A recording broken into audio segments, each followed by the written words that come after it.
Okay folks, now we're on the very last steps of the reloading process. What we have here is this is a tool head that I have set up on my Dillon press for the actual manufacture or the reloading of the brass. What I have here is a Witten Gunworks tool head, and it is different from the Dillon tool head in that this one is a solid block of aluminum that has been CNC machined to much tighter tolerances. Backing up, once again, I drill and tapped every single one of my tool heads using the Unique-Tech tool head clamp kit. Once it's been drilled and tapped, I've inserted a little coil or a spring which acts as a thread, and then the screws are inserted. And if y'all remember, what that does is it solidifies the connection between the tool head and the press to a rock solid piece. No movement whatsoever. The Witten Gunworks tool head also comes set up with station number 1 and station number 4 with floating tool heads, or I guess the ability to install dies in there so that they become floating tool dies. If you think about it, station number 1 and station number 4 are the only ones that really need a floating tool die or a floating tool head. The first one is for the sizing and depriming. Once again, it ensures that the brass will always slide into the sizing die, the full-length sizing die, without getting the case mouth crunched. And then stage number 4, it ensures that when the bullet actually goes up into the die, that it is completely concentric, which means it is completely lined up straight up and down.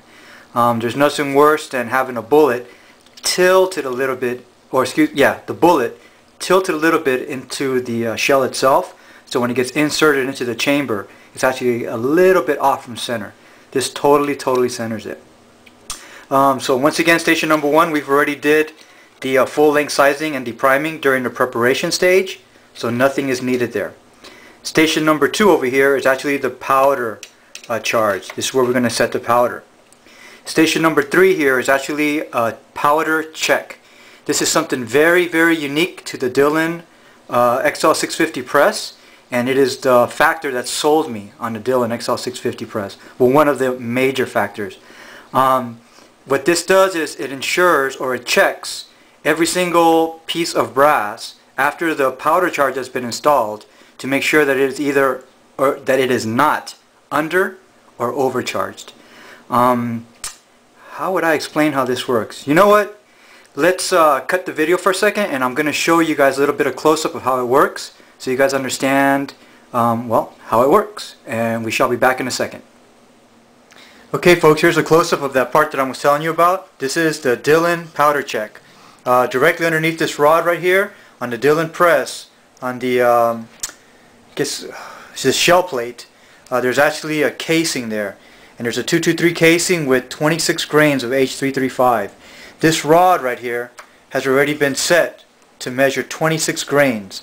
So what happens is, when I pull the lever down, that little pin is going to line up with the little V-notch right here. And that's going to tell me that the powder is actually correct. Once again, this is set up to measure 26 grains of powder. If by any chance the powder was a little bit high, then you would get this, and you would hear an audible beep. And just by looking at it, I can tell that it's been overcharged. If it's like this, and I pull the handle, and just by looking at it, I can tell it's undercharged. Once again, if the charge is correct and everything is right, then it's going to be dead center, and you're not going to hear anything. Fantastic safety measure. You can imagine overcharging a pistol round. Now just imagine overcharging a rifle round. The safety precaution on the XL650 by just having this one little piece here is incredible. This one piece right here sold me on the XL650. So once again, this is how it works. And if it's overcharged, it would be like such.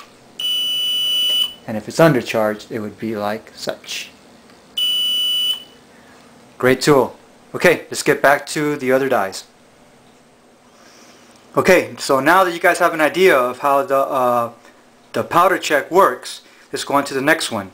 The next one is station number 4. Once again, this is a Dillon seating die, bullet seating die, and all of my dies for pistol and for rifle are carbide. I've installed a Wooden Gunworks nut here, so now this is also a floating die. And in the very last station over here, number 5, this is actually where we do the crimping. Now, let me speak a little bit about the crimping so you guys understand a little bit more about it. If you're shooting a pistol or semi-automatic rifle, you do want to put a little bit of crimp on the case mouth itself. And the reason being is they're probably going to be magazine fed, so there's always a chance, if you do not crimp it, that the bullet might seat a little bit deeper into the case. And you do not want that. The second thing also is you do want a little bit of crimp on the mouth of the case, because when it's going from the magazine and getting fed up into the chamber, you make sure that there's no lip on the case mouth to catch on anything. So what you're doing is you're just ensuring reliability.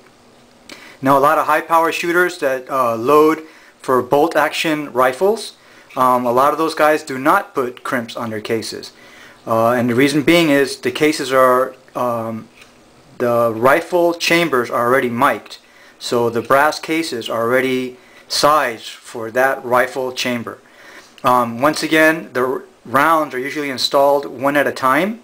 And if you go to some high power matches and you look at the guys that are shooting high power rounds, you're going to notice that on those little MTM round cases where they actually place the rounds, they're always going to be installed base down, pointed up. And the reason being is if they're installed the other way around, like we usually carry them with pistol and semi-automatic, base up, pointed down, there's always a chance that it can get seated a little bit deeper from the jarring. Whereas if you put it base down, point up, then there's no chance of the bullet getting seated any deeper. So that's one of the things that high power shooters do. They do not crimp the case, and that's why they carry their bullets base down, point up. One more thing I also want to point out is some of the guys on the forums, they say that they actually on station number 1 have a die here for a deprimer. And what the deprimer does is it ensures that just in case there's any media still left over in the primer pocket or in the flash hole, that it will get cleaned out. And personally, for semi-automatic or pistol, I've never had that problem. And like you guys know, for rifle, I use the walnut media, and it's very fine. It flows very good. I've never had a problem with it. Using pistol and using semi-automatic rifle for 223, I'm not really too worried about it being super extremely accurate or anything like that. But if I was loading for, let's just say 308 or you know, for bolt action 223 or something, then I would invest in that extra die to ensure that the primer gets deprimed, or the flash hole gets deprimed, and make sure that everything is nice and clean. So once again, this is my setup. If you look at, put everything together, it's going to make for a lot more accurate round if the least amount of parts are moving.